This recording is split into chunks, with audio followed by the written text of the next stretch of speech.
Tensions are running high across the Bay Area as communities brace for potential ice raids. She says there were a number of topics discussed, ranging from tariffs and trade to issues that affect Californians like homelessness. They just completed renovations, were getting ready to open, and then they took on 6 inches of water today. How does it feel to be in front of this large group marching right now?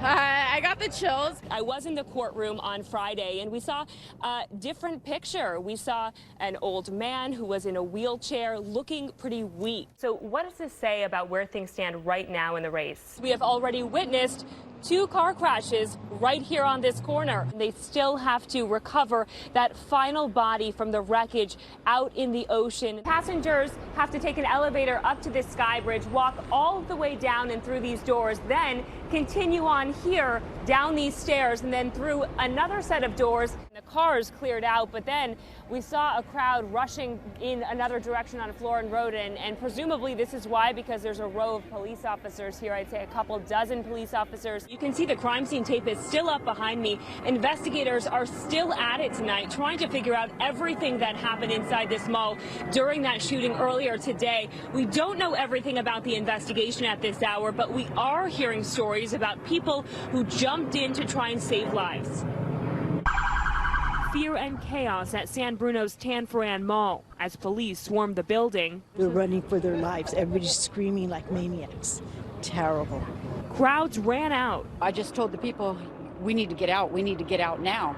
Fearing for their lives. I thought, okay, this is going to be the end. This is it. But at the Army Recruiting Center inside the mall, we heard 2 shots go off, then a pause, and then a couple more shots follow after that. Staff Sergeant Isaiah Locklear ran toward one of the young men who got shot. You see him here, trying to save his life. Well, I took this top off and used my top, what he's wearing, my shirt, and applied pressure to his stomach.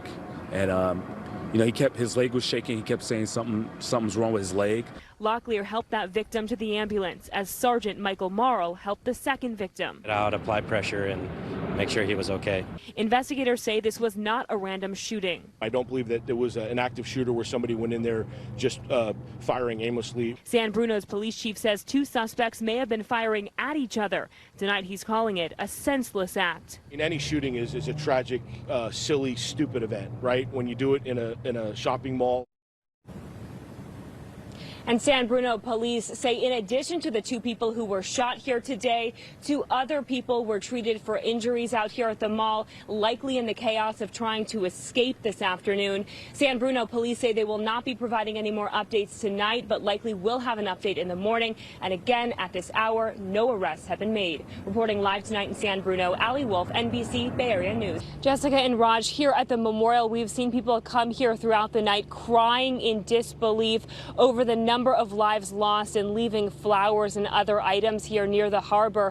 Meantime, the NTSB is here now leading the investigation into how this boat caught fire and sank on Labor Day. Tonight at the Santa Barbara Harbor, flowers, grief, and 34 candles burning. 1 for each person presumed dead after a Labor Day weekend diving trip came to a fiery end on the water. We're just gingerly lighting every candle and just kind of saying goodbye with each candle. An FBI evidence team spent part of the evening closely examining Vision. Vision and the boat that caught fire, Conception, are both owned by Truth Aquatics. So far, 20 bodies have been recovered from the wreckage. Today, coroner vans were seen leaving the pier. I was a diver for many years, and in fact, I've been on that boat before. As fellow divers now wonder what went wrong.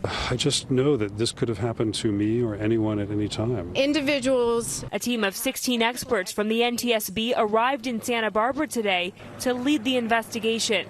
They will interview the 5 crew members who escaped and survived. But their main mission is to figure out how the fire presumably killed 33 passengers and 1 crew member as they slept below deck. It would be horrific. It's one of the worst imaginable things that could happen to a person. And I think you'd have to be numb to not feel something for these people.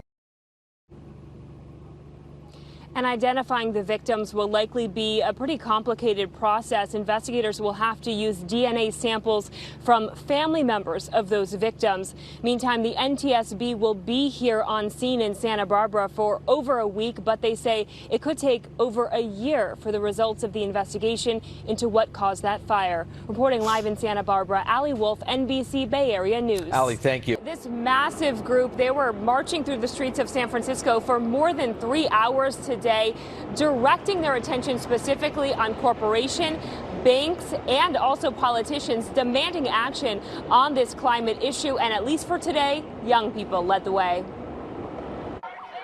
Climate change is not a lie. Climate change has got to go. Powerful young voices.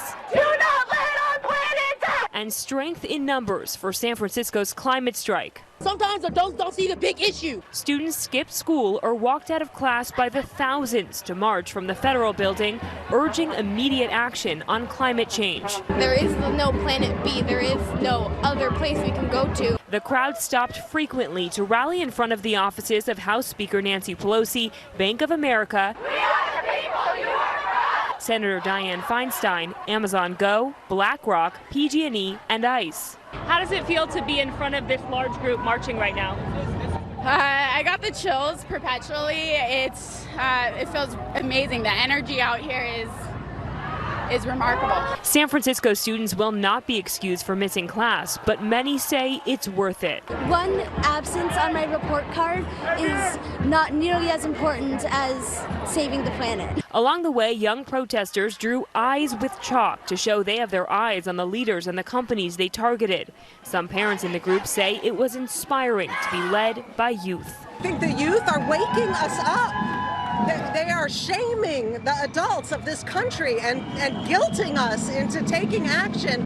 And Speaker Pelosi tweeted out her support for these young climate activists earlier today and for climate legislation. Similar message from Senator Dianne Feinstein, who said she supports these young climate protesters and also is demanding direct action on the climate emergency. Reporting live from San Francisco, Allie Wolf, NBC Bay Area News. Okay, thank you.